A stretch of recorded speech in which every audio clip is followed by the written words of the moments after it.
forever, Chris, in my career, I've often wondered about that. Like a loss is a good thing. I'm not sure that I thought that at 3:00 in the morning on Tuesday into Wednesday, or that Jawan thought it. He said he was up till 6 a.m. The players, when they came in Wednesday, didn't look like they thought that. I don't think that every loss is a losing experience, and I don't think every win is a winning experience.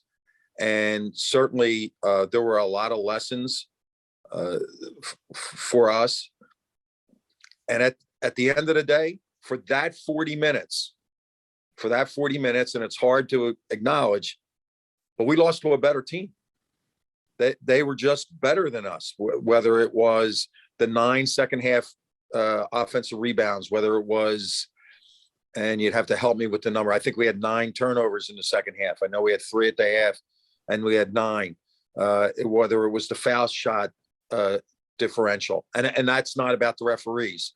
Our pace in the second half. So we have to learn from it.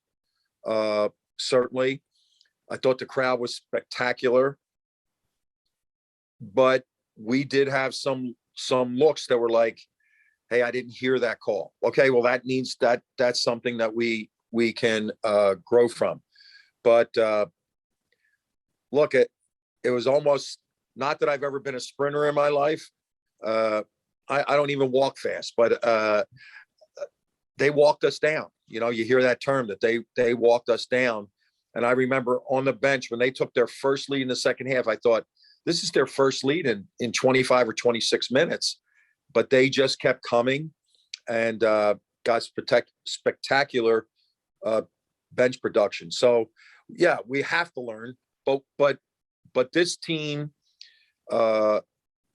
is learning every day, whether it's terminology, whether it's Jawan's approach to a shoot around, a film session. So this team is, and it's not an excuse.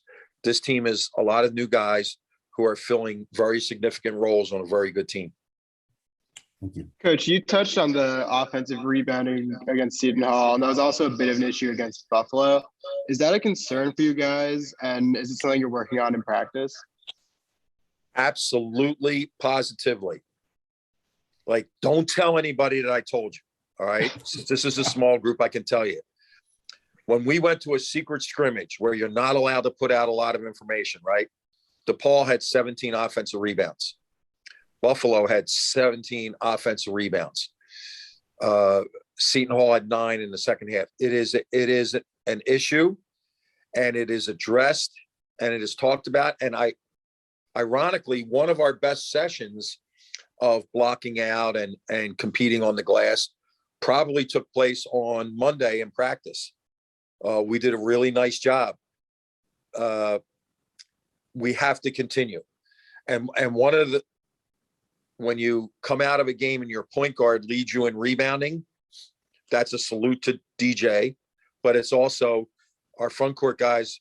And I'm not just pointing a finger, our front court guys, our wings, everybody has to start rebounding outside their area after they block out. We have to make contact, and we will get better in that area. We very much acknowledge it. Phil, kind of on the subject of the front court, Brandon Johns kind of seems like a guy right now who's not playing with a ton of confidence. There was a lot of passed up shots on Tuesday. What have you guys been doing to kind of help him gain confidence back and get more in an attacking mindset? A great point, great observation.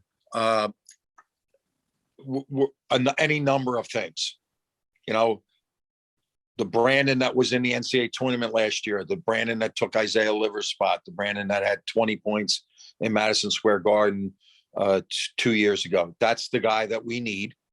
And he very much wants to be that guy. And I do think that there's moments where it's a lack of confidence. So what we're going to do is we're going to keep encouraging him. We're going to show him, make sure that he sees that he becomes a visual learner, and that we expect him to take that shot.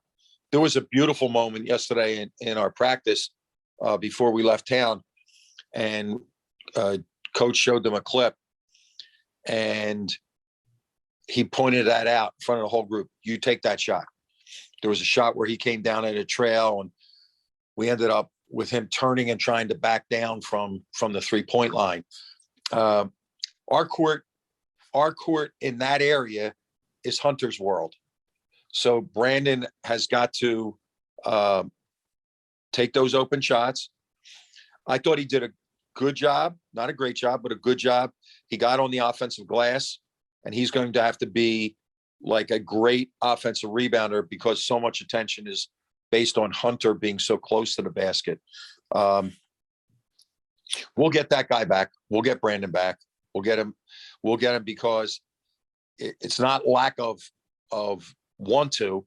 Right now, it's a lack of that confidence that you spoke about.